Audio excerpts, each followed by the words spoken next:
I need you to understand something before I tell you this story. I was 4 years old. I did not know what death was. I did not know what heaven was supposed to look like. I had never read the book of Revelation. I had never studied theology or philosophy or the ancient descriptions of what lies beyond this life. I was 4 years old and my entire world consisted of my family, my toys, my dad's church in a small town in Nebraska, and the particular way the light came through my bedroom window on Sunday mornings. I was 4 years old. And what I am about to tell you is what I saw. I have spent my entire life since that spring of 2003 trying to find words adequate to describe it. I have sat across from theologians and scientists and journalists and grieving parents and dying patients and people who needed to believe it was real more than they needed almost anything else. And every single time, no matter how many times I have told this story, I arrive at the same limitation. The words are not big enough. But I will try again. Because what I saw was not meant only for me. I understand that now in a way I could not understand at 4 years old. I was sent back with something. And the something was not for my benefit alone. So let me take you back. Let me take you back to Imperial, Nebraska. Population around 2,000 people. A flat and open place where the sky is enormous and everyone knows everyone and life moves at a pace that people from cities sometimes find disorienting and people who grew up there find deeply comforting. My father was Colton Burpo, pastor of Crossroads Wesleyan Church. My mother was Sonia. I had an older sister named Cassie. And I was, by all accounts, a completely ordinary 4-year-old boy who loved superheroes and Spider-Man and following my dad around like his shadow. I'd grown legs and learned to talk. We were a faith family. Not in the performative way. In the way that means faith was the air we breathed. My dad preached it on Sundays and lived it on weekdays and prayed it over our dinner table every evening. I grew up hearing about Jesus the way other kids grew up hearing about their grandfather, as someone real, someone present, someone who was part of the family even if I could not see him sitting at the table. I did not know, in the spring of 2003, that I was about to meet him. The months before my surgery were hard ones for our family. My dad had been dealing with a series of medical crises of his own, a broken leg, then kidney stones, then an emergency appendix surgery. The financial weight of those medical bills was pressing down on my parents in ways I was too young to understand but old enough to feel in the particular tension that fills a house when adults are worried and trying not to show it. And then I got sick. It started subtly the way serious things sometimes do. A stomach ache that did not go away. A fever that came and went. My parents took me to the doctor and were told it was a stomach flu. They took me back when I did not improve and were told the same thing. For nearly 5 days I grew steadily worse while the adults around me reached for the most reasonable explanation and found it inadequate. I remember very little of those days. I remember the pain. I remember the particular helplessness of being a small body that hurts and not having the words to explain exactly where or how. I remember my mother's face above mine and the specific quality of worry in it that I had never seen there before and that frightened me more than the pain did. What was happening inside my body during those days was that my appendix had ruptured. Not recently. It had been ruptured for nearly 5 days while doctors reassured my parents it was a stomach flu. The infection had spread. By the time we arrived at the hospital in Greeley, Colorado on March 3 of 2003, I was in critical condition. I remember the hospital. The brightness of it. The smell. The way everyone moved with a purposeful urgency that communicated without words that something was very wrong. I remember being put on a table and looking up at lights that were too bright and faces I did not recognize looking down at me with expressions I could not read. I remember my dad's hand. holding mine, and then not holding mine anymore. And then the anesthesia pulled me under and the world I had known for 4 years disappeared. What happened next the surgical team would later describe in clinical terms. Emergency surgery. Critical condition. A child whose small body had been fighting a systemic infection for nearly 5 days while adults looked for simpler explanations. The surgery was long. The outcome was uncertain. My parents sat in a waiting room and did what faith people do when the thing they feared most has arrived at their door. They prayed. My father paced that waiting room and prayed with the specific and desperate intensity of a man who understood, better than most, the gap between what he believed about God and what he was being asked to trust God with in this moment. His son, 4 years old, on an operating table. And in the operating room, at some point during that surgery, something happened that no monitor recorded and no surgical note described. I laughed. Not the way you leave a room. Not the way you fall asleep. The way a kite leaves the ground when the wind finally catches it properly. Something lifted. Something separated. And what I became in that separation was not less than what I had been. It was more aware, more present, more alive than the small body on that table had ever allowed me to be.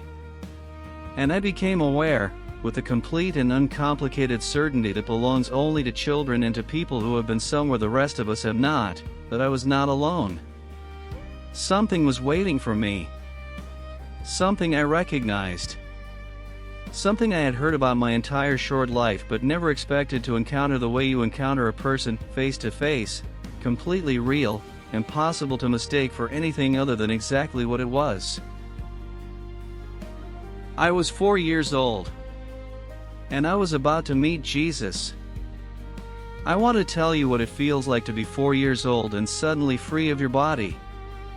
There is no fear. I need to say that first because I think it is the thing people most want to know and most expect to be the answer. They imagine that death, even for a moment, even for a child, must carry some terror, some confusion, some desperate reaching back toward the familiar. There was none of that. What there was instead was a quality of lightness so complete and so immediate that it felt less like something new was happening and more like something that had always been true was finally being allowed to be true. As if the body I had been living in for 4 years had been a coat that was slightly too heavy for the weather and I had simply been allowed to take it off. I was not confused about where I was. I know that might be the most surprising thing I can tell you. I was 4 years old. I had a limited vocabulary and a limited understanding of the world and a limited frame of reference for almost everything. And yet from the first moment of that experience I was not confused. Not disoriented. Not searching for context or explanation. I simply knew. The way you know your own mother's voice in a dark room. Without seeing. Without reasoning. Without requiring any evidence beyond the immediate and complete recognition that lands in you before your mind has time to process it. I knew where I was. I knew who was there. And I knew, with a particular certainty that I have spent the rest of my life trying to adequately describe, that I had been here before. Not in this body. Not in this lifetime. But in some way that preceded both of those things, in some layer of my existence that my 4-year-old mind had no language for but recognized instantly and completely, this place was familiar. This place was home. The first thing I became aware of was the light. And I want to be careful here because the word light is doing a lot of work that it was never really designed to do. What I perceived was not illumination exactly. It was not the light of the sun or the light of a lamp or the light of any source I had encountered in my 4 years on earth. It was more like, and I have sat with this description for decades now trying to refine it, and this is still the closest I can come, it was more like being inside the source of light itself. Not standing in a lit room. Being inside the thing that makes rooms possible. And it was warm. Not warm the way temperature is warm. Warm the way being known is warm. Warm the way it feels when someone who loves you completely wraps their arms around you and you feel, in that specific moment, that nothing outside that embrace can reach you. I was 4 years old and I felt completely and absolutely safe. The colors around me were not colors I had seen before. I know how that sounds. I know it invites the kind of skepticism that reaches for simple explanations, a child's imagination, the effects of anesthesia, the brain doing what brains do under stress. I understand that skepticism. I have sat across from it many times and I do not resent it. But I cannot, in service of making my story more comfortable for skeptics, tell you something other than what I saw. And what I saw were colors that do not exist in the visible spectrum available to human eyes inside a physical body. Colors that I recognized as colors, that my mind categorized immediately as belonging to the family of things we call color, but that had no name in any language I have ever encountered since. I have thought about this many times in the years since that operating table in Greeley, Colorado. I have thought about 1 Corinthians chapter 13 verse 12, where Paul writes that now we see only a reflection as in a mirror, but then we will see face to face. Now I know in part. Then I shall know fully even as I am fully known. I was 4 years old and I did not know that verse. I could not have quoted it to you or found it in a Bible or explained what it meant. But standing in that place, perceiving those colors, I was living it. The partial was becoming full. The reflection was becoming the thing itself. And then I saw him. I have been asked to describe this moment more times than I can count. In interviews and in churches and in quiet conversations with people who needed to hear it more than they needed almost anything else. And every time I arrive at this moment in the story I feel the same thing I felt that day on that operating table, a complete and overwhelming recognition so total that it bypassed every filter my mind possessed and landed directly in whatever part of me exists underneath thought and language and reason. I knew him. Not because I had seen pictures. Not because my parents had described him to me. Not because I had absorbed some image from the culture around me and was now projecting it onto an experience I could not otherwise explain. I knew him the way you know someone you have always known. The way certain truths are not learned but remembered. He was not what I expected. And I say that fully aware that a 4-year-old does not have elaborate expectations. But I had seen the pictures. The gentle figure in the white robe with the long brown hair and the calm expression that hangs on the walls of Sunday school classrooms and the pages of children's Bibles. I had an image. And what I encountered did not fit neatly inside it. What I encountered was someone whose love was not gentle in the diminished way that word sometimes implies. Not mild. Not soft-edged and unthreatening. It was fierce. It was specific. It was so directed at me, at 4-year-old Colton Burpo from Imperial, Nebraska, at this particular small person with his particular fears and his particular joys and his particular way of following his father around like his shadow had grown legs, that the specificity of it was almost overwhelming. He knew me. Every part of me.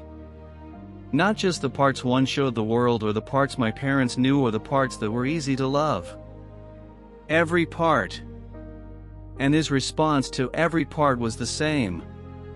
Complete and unwavering and absolutely unqualified love. I did not have the theological vocabulary at 4 years old to understand what I was experiencing. I do now. What I encountered in that moment was the love described in Romans chapter 8 verses 38 and 39. Neither death nor life, neither angels nor demons, neither the present nor the future, nor any powers, neither height nor depth, nor anything else in all creation will be able to separate us from the love of God that is in Christ Jesus our Lord. I was standing inside that love. Not reading about it. Not being told about it. Standing inside it the way you stand inside a building. Surrounded by it on every side.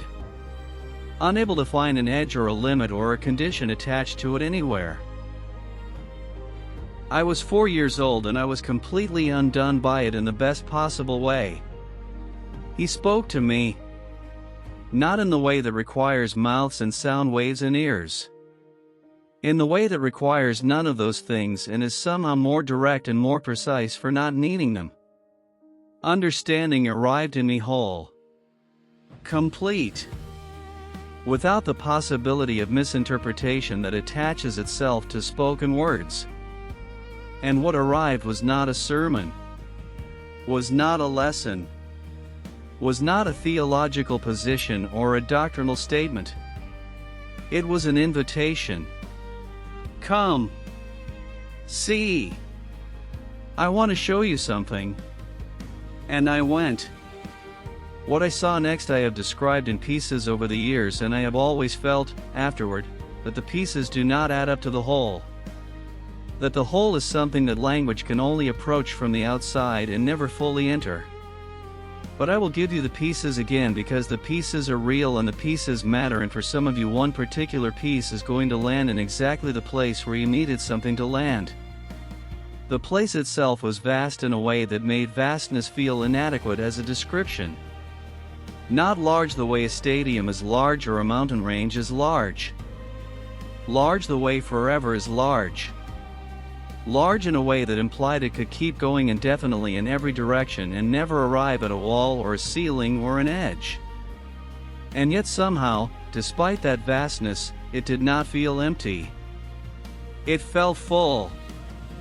Full of life and full of presence and full of something I can only call joy, not the happiness that depends on circumstances being favorable, but the deeper thing underneath happiness. The thing that does not require anything external to justify it because it comes from the nature of the place itself. There were people. I want to be precise about this. Not vague spiritual presences. Not abstract representations of human souls. People. With faces and expressions and the particular quality of personhood that makes someone recognizably themselves. And they were all of them, every one radiantly, completely, absolutely well. Not well in the way we use that word after an illness has passed. Well in the way that implies no illness was ever possible. Whole in a way that made the concept of brokenness seem like something that had never had access to this place. They were joyful in a way that did not need a reason. And moving among them, woven through the entire fabric of that place like music is woven through the air of a concert hall, present everywhere, impossible to separate from the atmosphere itself, were beings unlike anything I had seen in my 4 years on earth. Angels. I know that word carries a lot of baggage. I know that most people, when they hear it, see the images they have absorbed from culture and art, winged figures in white, ethereal and slightly vague, beautiful in a generic way that makes them feel more like symbols than beings. What I saw were not symbols. What I saw were beings with a presence so specific and so powerful that the word symbol does not come anywhere near them. They were enormous. Not enormous in a frightening way. Enormous in the way that something can be overwhelming and completely safe at the same time. And they were full of something I can only describe as purposeful joy. As if what they were doing, whatever their role was in that place, was not obligation or service but something they were made for so completely that the doing of it was indistinguishable from the being of it. They were singing. And this is where I always pause. Because the music of that place was not like music I had heard before in the way that the colors were not like colors I had seen before. It was not a song with a beginning and an end. It was more like, and I have sat with this analogy for years and it is still the closest I can come, it was more like the music was the substance of the air. The way that in our world oxygen is in the air and we breathe it without thinking about it, in that place music was in everything, and existing there meant being immersed in it at every moment. And the music was not abstract. It was worship. Real, specific, directed worship aimed at the source of the light I had been standing in since the moment I arrived. The beings around me and the people around me and the entire vast place itself seemed to be oriented towards something, someone, and the music was the natural expression of that orientation. Not performed. Not produced. As natural as breathing. As involuntary as a heartbeat. I thought later, much later, when I had the vocabulary to think about it this way, of Revelation chapter 4 verses 8 through 11.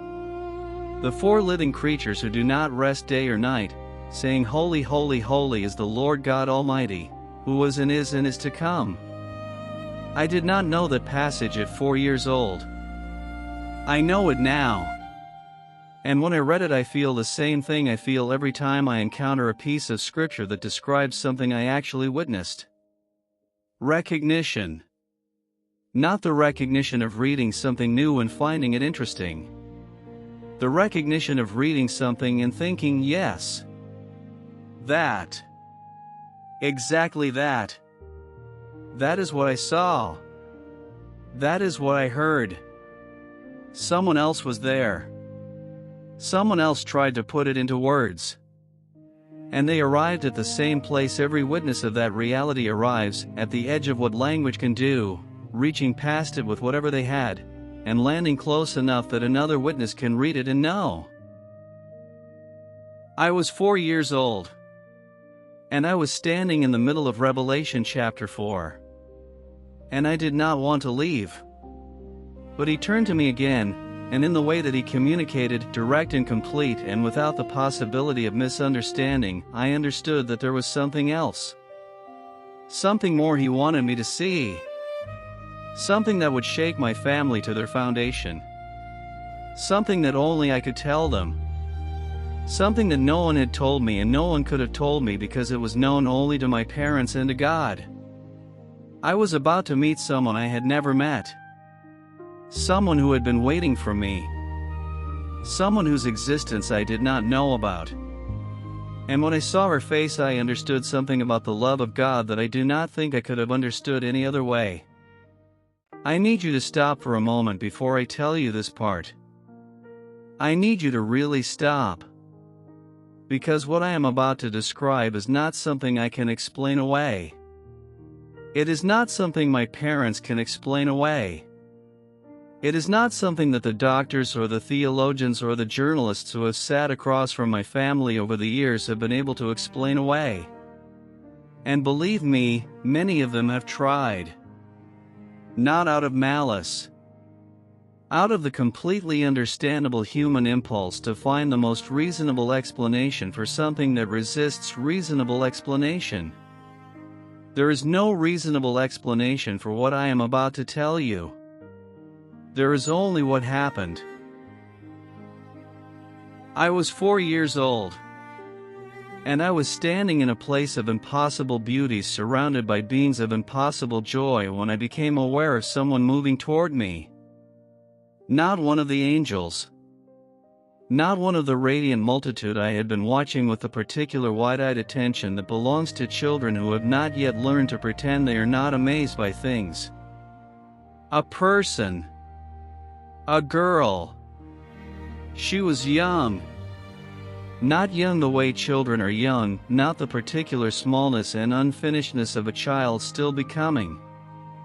Young the way the place made everyone young.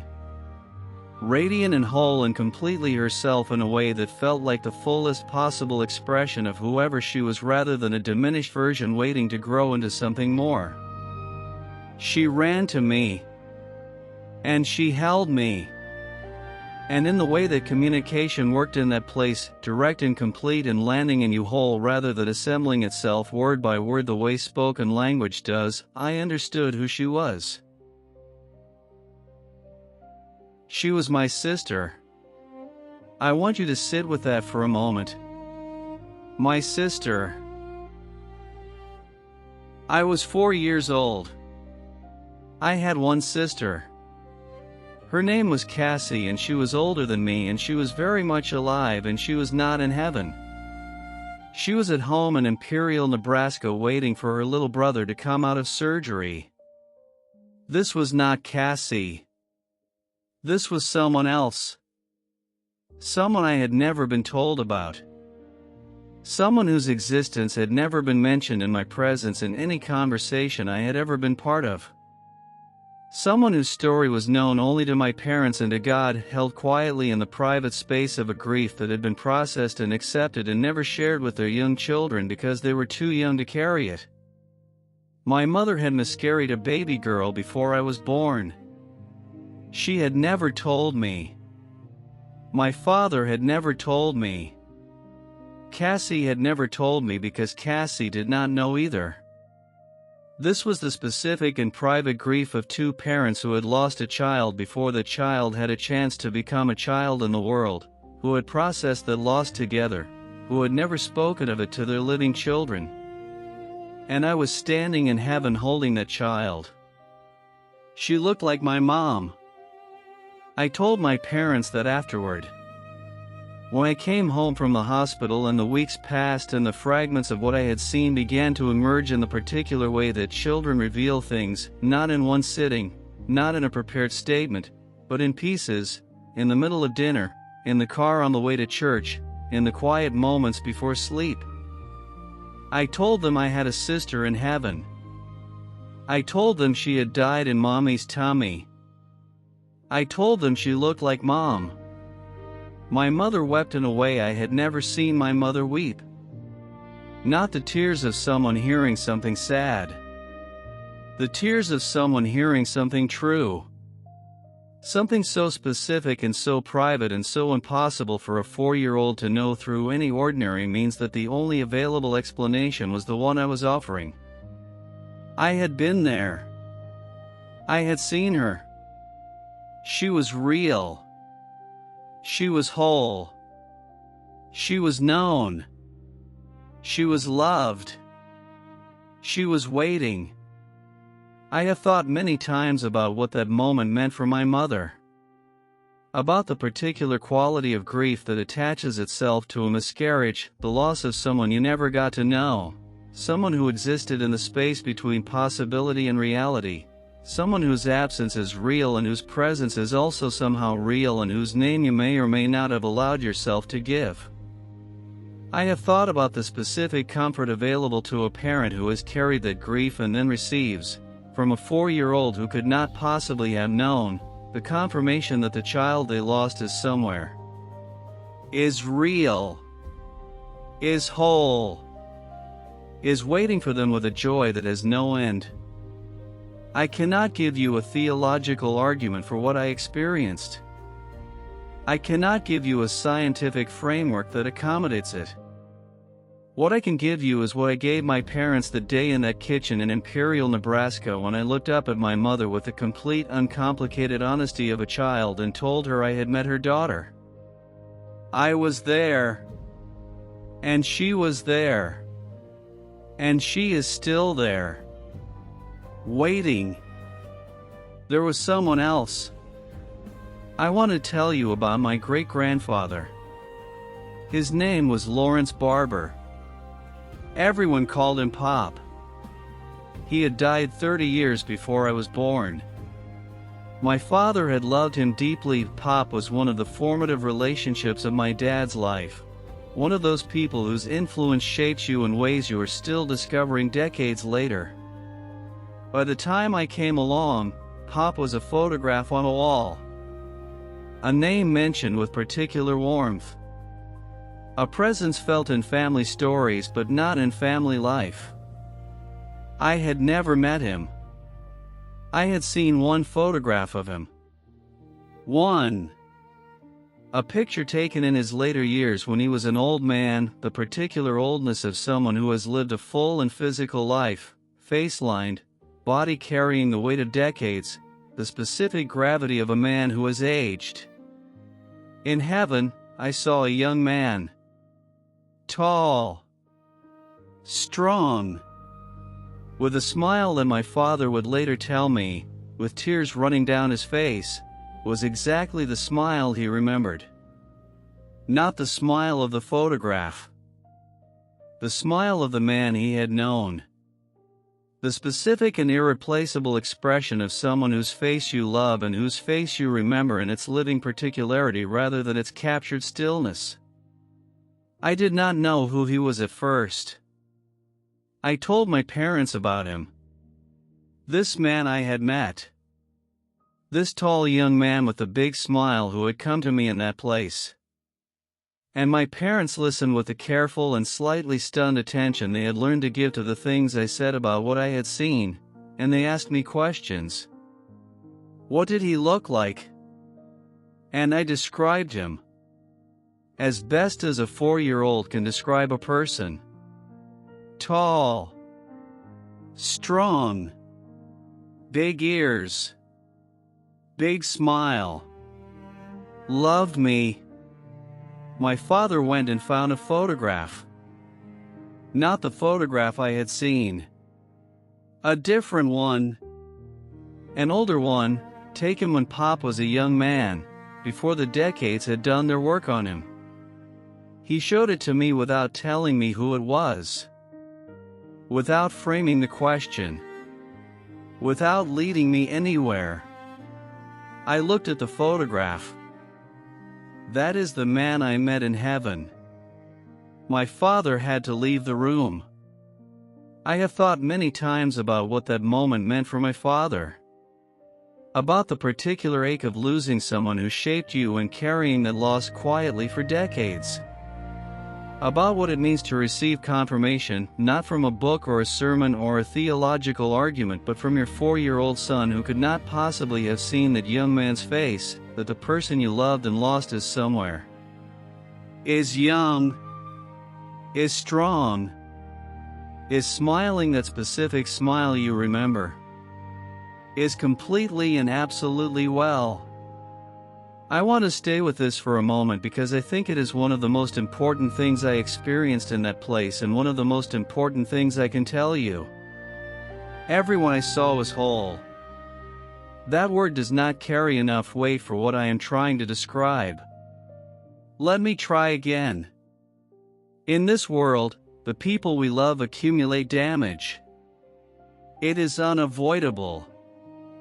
Bodies were down. Minds carry wounds.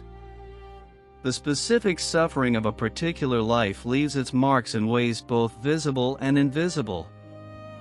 We love people in their brokenness and we grieve the brokenness, and sometimes, when we lose them, we carry a secondary grief on top of the primary one, the grief of knowing they suffered. Of knowing they were in pain. Of knowing that whatever they carried in this life, they carried it hard. In that place, none of that damage existed. Not healed. Not recovered.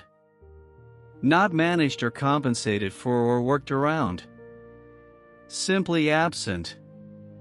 As if it had never been possible.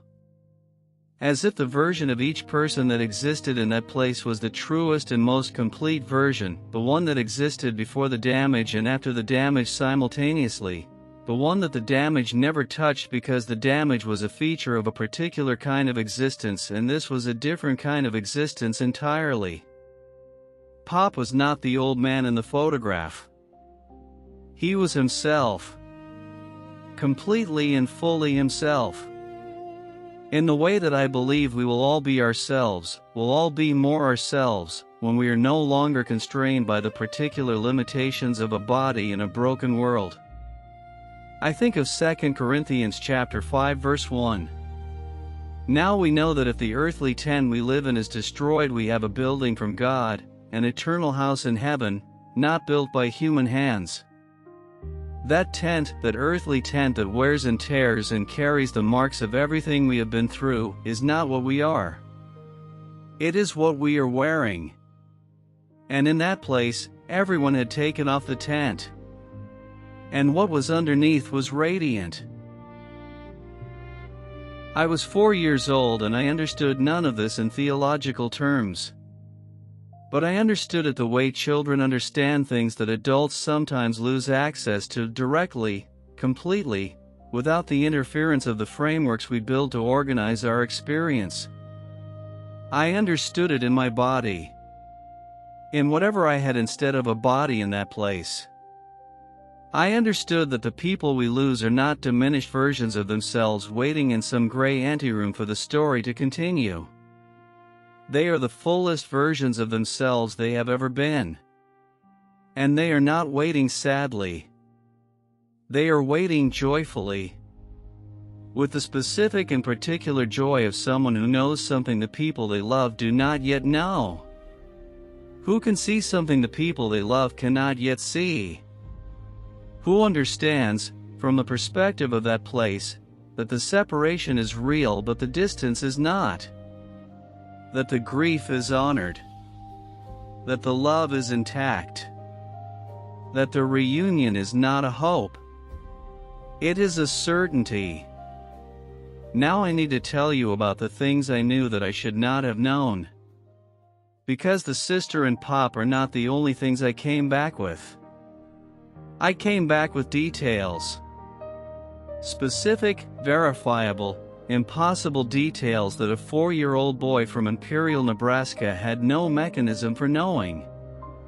And I want to walk you through some of them because I think they matter. Not as a performance of proof. Not as an attempt to convince anyone of anything.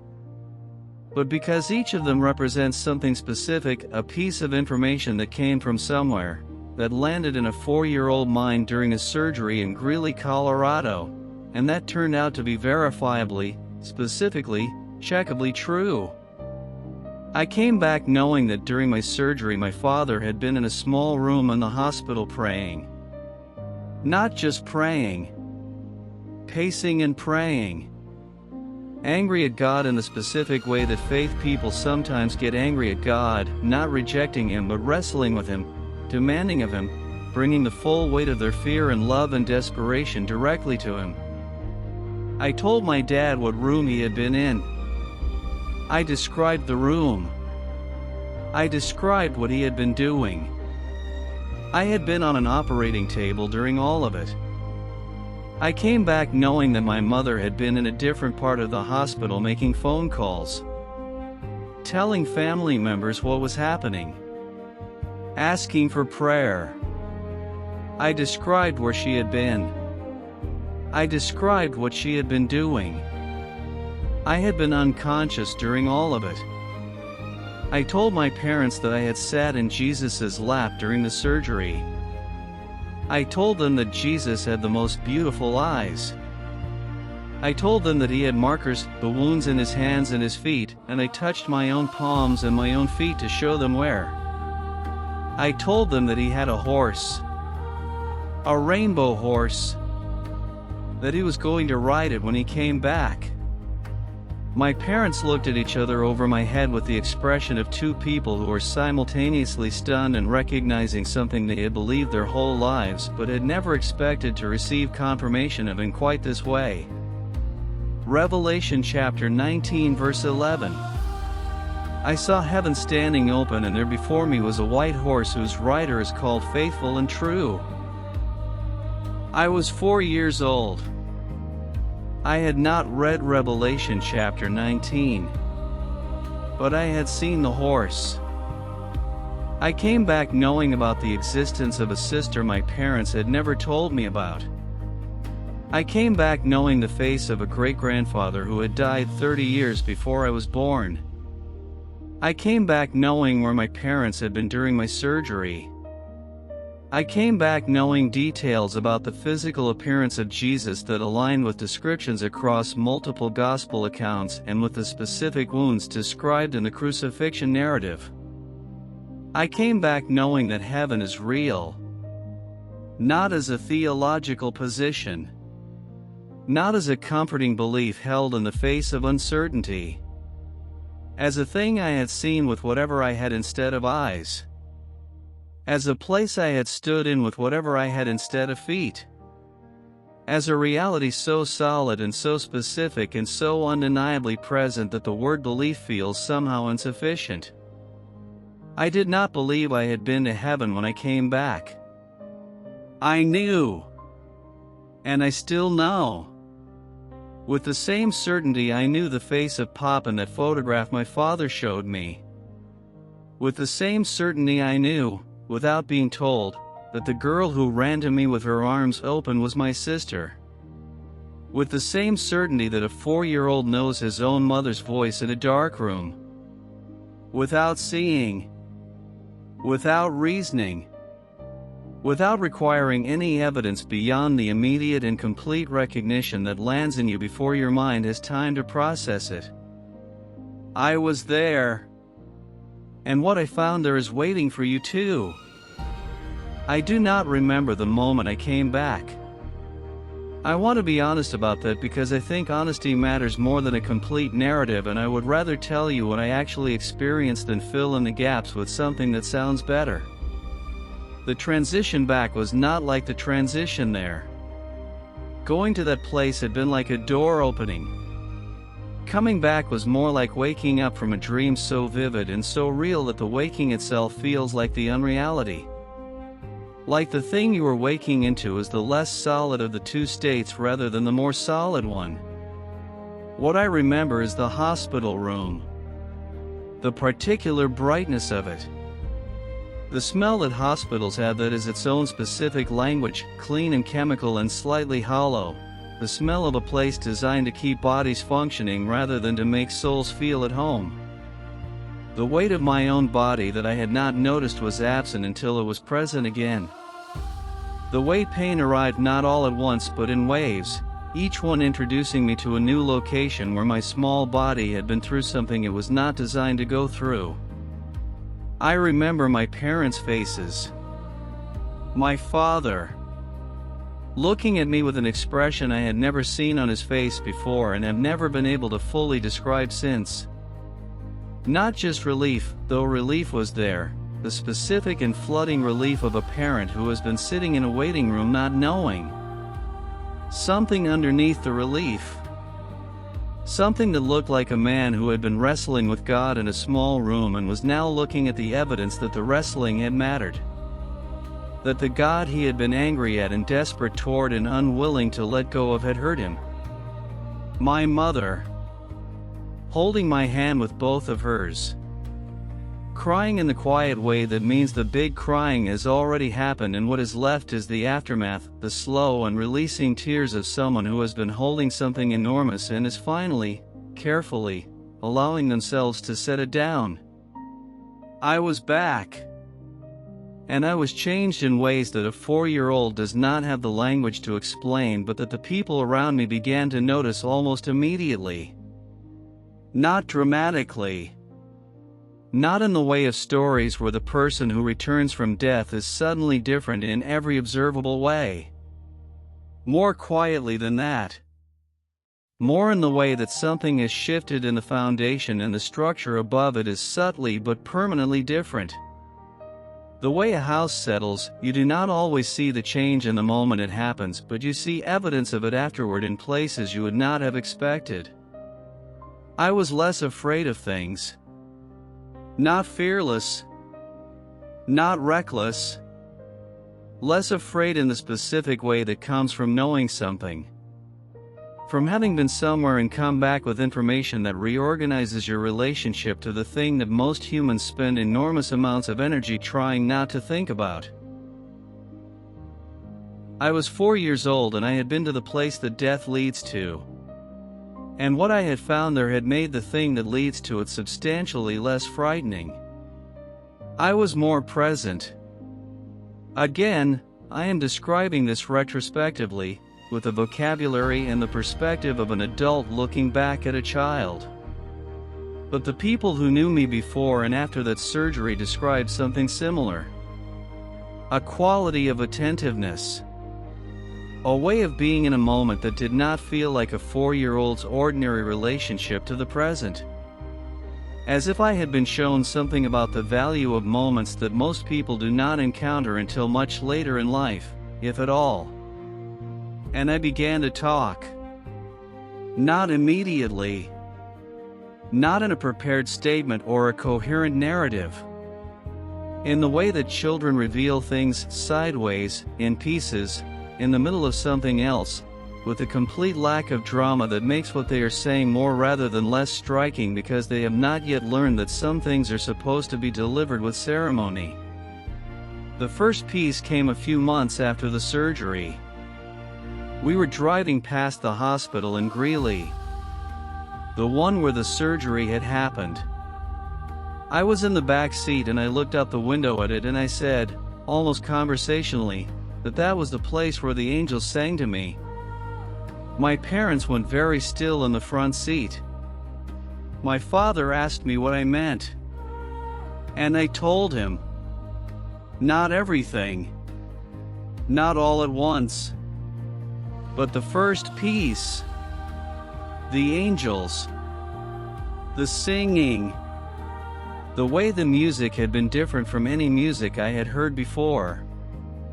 My parents listened with the careful and slightly stunned attention they were learning to bring to these moments, the attention of two people who believed in the things I was describing but had never expected to receive this particular kind of confirmation of them, from this particular source, in this particular quiet moment in a moving car.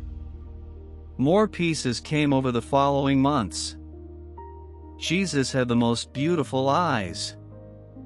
I said that one evening at dinner, apparently without preamble, in the middle of a conversation about something else entirely. My parents asked me to tell them more. I described his eyes, his face, the markers on his hands and his feet. I showed them where on my own body. My father, who had spent his adult life preaching about these things, sat across the dinner table from his 4-year-old son and felt the floor of his theology become more solid beneath him than it had ever been. I told them about Pop. I described the man I had met. The tall young man with the big smile and the big ears. My father brought out the photograph, not the one of old Pop that I had seen on the wall, but the one of young Pop, the one I had never seen, the one taken before the decades had done their work. He showed it to me without telling me who it was. That is the man I met in heaven. My father left the room to cry. And then came the moment that I think changed everything for my mother in a way that nothing else could have changed it. I told her about my sister. I do not remember exactly how it came out. I remember that it was one of those sideways moments, not a formal disclosure but a piece of information dropped into an ordinary moment the way children drop things without fully understanding their weight. I had a sister in heaven, I told her. She died in your tummy. She looked like you. My mother went completely still. And then she asked me, very carefully, very quietly, who told me about that. Nobody told me, I said. She told me. She said she was so glad that you and Daddy would be able to meet her someday. My mother wept in a way I had never seen her weep. The specific and releasing tears of a grief that has been held a long time suddenly finding permission to be what it actually is. Not just grief anymore, but grief held inside a larger thing. A thing that had room in it for loss and for hope simultaneously. A thing that could hold both the reality of what had been lost and the reality of what was waiting on the other side of that loss without one canceling out the other. She had lost a child. That child was known, was real, was whole, was waiting with the specific joy of someone who understood something her parents did not yet understand, that the separation they felt was real but the distance was not. That the story was not over. That the reunion was coming. My mother held that for the rest of her life. I have watched it hold her in moments when I think nothing else could have held her. In the hard moments that come to every life without asking permission. In the grief and the fear and the ordinary darkness that visits everyone eventually. I have watched her reach for what I brought back from that hospital in Greeley, Colorado, and I have watched it be enough. That is why I was sent back. Not entirely, but partly. I am certain of that. Whatever the full architecture of the reason, and I suspect it is more complex and more complete than any human explanation I could offer, part of it was this: that a 4-year-old boy would come home from a surgery with a piece of information that only God and his parents knew. And that information would do what information from that place always does when it arrives in the right moment in the right life. It would heal something that nothing else could heal. The months that followed were a slow unfolding. My parents did not rush it. Did not sit me down and extract everything at once. They allowed the pieces to come as they came, in their own time, in the sideways and undramatic way that children tell the truest things. And each piece, as it came, landed in my family and did something. Moved something. Rearranged something that had been in the same place for a long time and was ready to be somewhere different. My father began to preach differently. Not in the content exactly. In the authority. There is a difference between a man who believes something and a man who knows something, and that difference is audible. People in his congregation noticed it without always being able to name what had changed. There was a groundedness to him. A confidence that was not arrogance but something quieter and deeper than arrogance, the confidence of a man whose foundation had been tested in the most personal possible way and had not moved. He was still a man of faith. He was now also a father who had been to the edge and received something back from beyond it. And he would spend the rest of his ministry carrying that something in every sermon he gave. I think of Psalm 23 verse 4. Even though I walk through the darkest valley, I will fear no evil, for you are with me.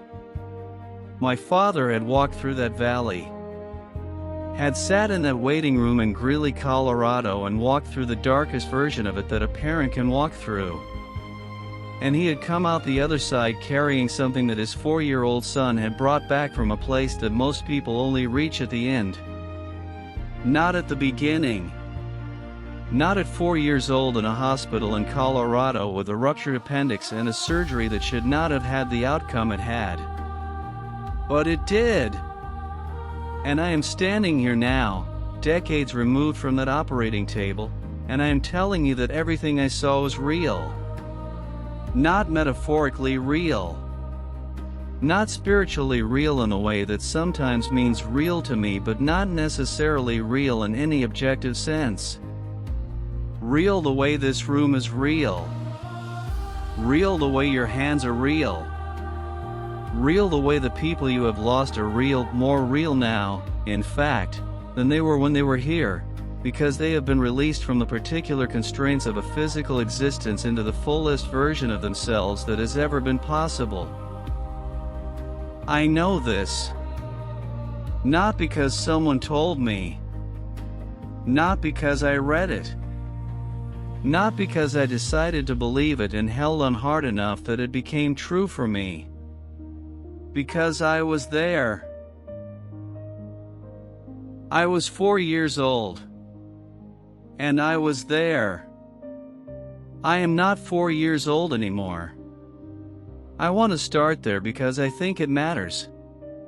Because the story I have been telling you is the story of a child, of a small boy in a hospital in Colorado who went somewhere during a surgery and came back with things he should not have had.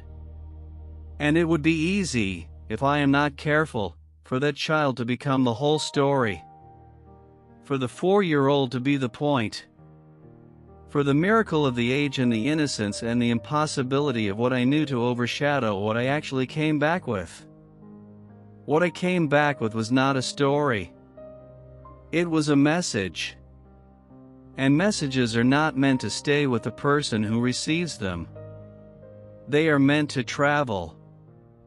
They are meant to find the people they were always intended for, the people sitting in their cars on Tuesday afternoons listening to something they cannot quite explain, being moved by, the people lying awake at 3 in the morning with a grief they have not told anyone about, the people who lost someone and have been carrying the specific and exhausting weight of not knowing ever since.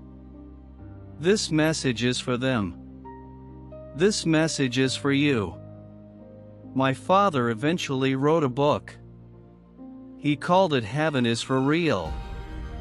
It was published in 2010, 7 years after the surgery in Greeley. And what happened to that book is one of the things I point to when people ask me how I know the message was not just for my family. It spent weeks on the New York Times bestseller list. It was translated into dozens of languages. It was made into a film. It found its way into the hands of millions of people in countries my father had never visited, in languages he did not speak, in moments of grief and fear and searching that he had no way of knowing about and no way of reaching through any ordinary means.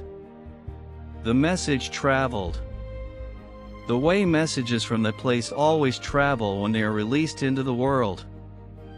Not because of the marketing or the publishing strategy or the particular moment in the cultural conversation. Because the thing the message was carrying, the specific and irreplaceable comfort of knowing that the people we lose are real and whole and waiting, was something that millions of people were desperately hungry for and had not been able to find anywhere else. I have met some of those people. I have sat across from mothers who lost children, who came to an event or read the book or watched the film in the particular desperate way that grief makes you reach for anything that might hold the weight of what you are carrying. And I have watched something happen in them when they encountered what I brought back. Not a performance of comfort. Not the polite and temporary relief of a nice sentiment. Something structural. Something that went into the foundation of how they were holding their loss and made the foundation more solid. That is what truth does when it arrives in the right place. It does not make the grief smaller. It makes the person carrying the grief larger. More able to hold the full weight of what they have lost without being crushed by it, because they now have something underneath the weight that the weight cannot crush. I think of 1 Thessalonians chapter 4 verses 13 through 18. I do not want you to be uninformed, brothers and sisters, concerning those who have fallen asleep, so that you will not grieve like the rest of mankind, who have no hope. For we believe that Jesus died and rose again, and so we believe that God will bring with Jesus those who have fallen asleep in him. We do not grieve like those who have no hope. I have read that verse hundreds of times since I was old enough to read. And every single time I arrive at it I feel the same thing. Not the mild comfort of a well-worn religious sentiment. The specific and structural comfort of someone reading a description of something they have seen. Someone saying, yes, that. The Bible knew. It had always known. The hope it is describing is not wishful thinking or emotional compensation or a story we tell ourselves because the alternative is too hard to live with. It is a description of something real. I have been to the place it is describing. And the people it says are there, the ones who have fallen asleep, the ones we have lost, the ones whose absence we carry in that particular and permanent way, they are there. Really there. More there, in fact, than they were here. More themselves. More whole. More full of the specific and irreplaceable personhood that made you love them in the first place. Released from every limitation and every wound and every unfinished thing that a physical life accumulates and constrained by none of it. They are there. And they are waiting. Now I want to speak directly to you. Not to the general audience. Not to everyone who might encounter this story. To you. The specific person who is hearing these words right now. who found this video for whatever reason they found it, in whatever moment they are in, carrying whatever they are carrying. If you have lost a child, I need you to hear this. Not as comfort offered from a distance, but as testimony offered from someone who was there. The child you lost is not in darkness. They are not confused. They are not diminished or incomplete or waiting in some gray and cheerless place for the story to resume. They are in the most alive and most joyful place that exists. They are known there in the complete and specific way I described every particular thing that made them themselves, every quality and expression and tendency that made them irreplaceably the child you loved, present and radiant and whole. They are more themselves than they ever managed to be here. And they are not waiting sadly. They are not reaching back toward you in grief. They are waiting with the specific joy of someone who can see something you cannot yet see. Who knows something you do not yet know. Who understands, from the perspective of that place, that the reunion is not a hope. It is an appointment. And it is kept. Every time. Without exception.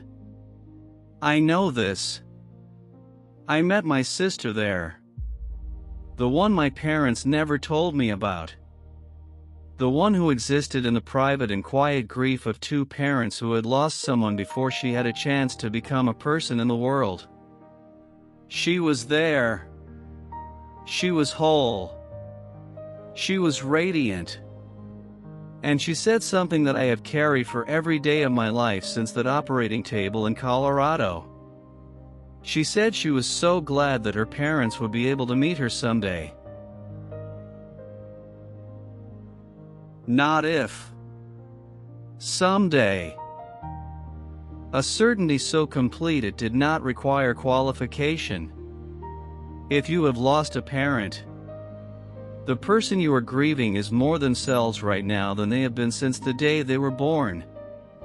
Every limitation their body placed on them in their final years, every diminishment, every indignity, every moment when the person you loved was trapped inside a body that was failing them, gone.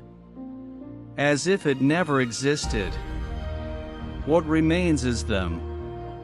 The core of them that was always there underneath everything else. The self that the body housed and that the body could never fully express. Free now. Complete. Whole in a way that was never fully possible here. Pop was not the old man in the photograph. He was himself. Young and strong and smiling the specific smile that my father recognized from 30 years of memory. Not a copy of who he had been. The fullest version of who he was. And he was joyful. Actively, specifically, thoroughly joyful in the way of someone who is exactly where they are supposed to be doing exactly what they were made to do. That is where your parent is. Not diminished. Not waiting in gray half-existence. Fully alive in the truest sense of that word. More alive than they have ever been. If you are afraid of dying, let me tell you what it felt like. That transition that most of us spend so much of our lives trying not to think about. What it actually felt like from the inside of it. At 4 years old.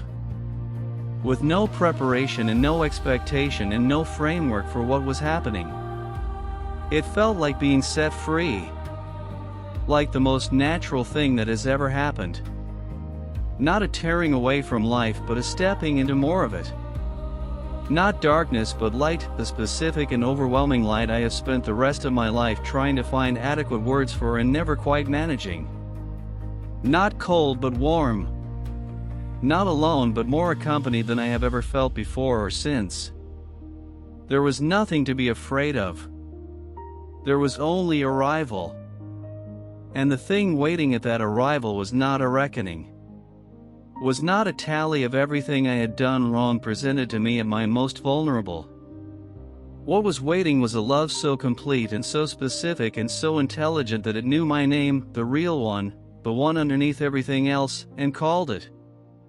And when I heard it, I knew, with the certainty that only comes from being directly in the presence of truth, that I had always been known by that name. That it had always been spoken over me.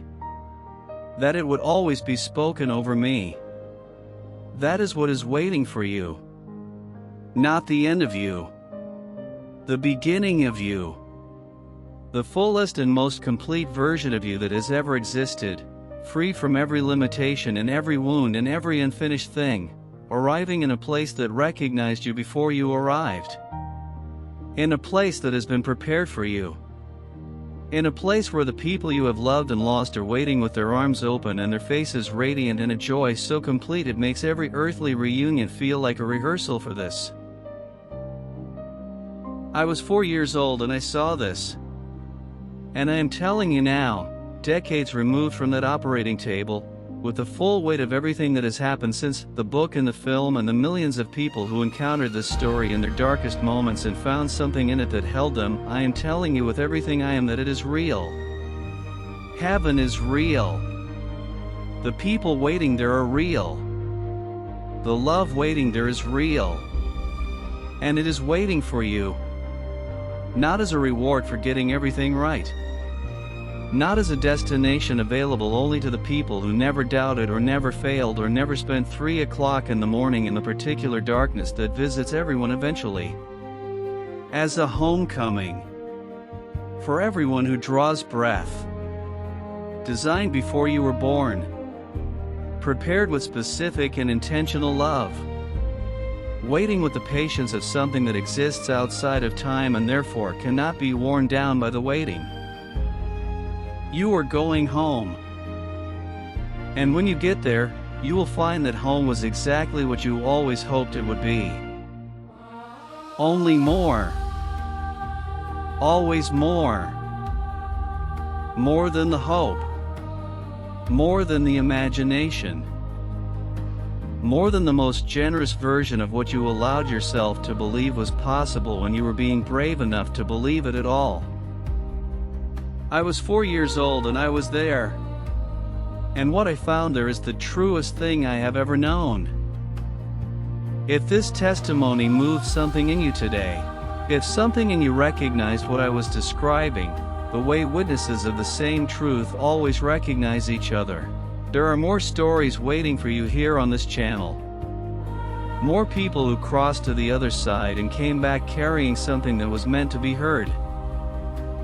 Every one of them is saying, in their own voice and from their own experience, the same thing I am saying to you now. It is real. You are loved. And the people you have lost are waiting. Subscribe and stay close. Because every week we bring another voice from beyond the veil. And every voice is coming home to tell you the same thing. You were never alone. Not for a single moment of your life. And you never will be.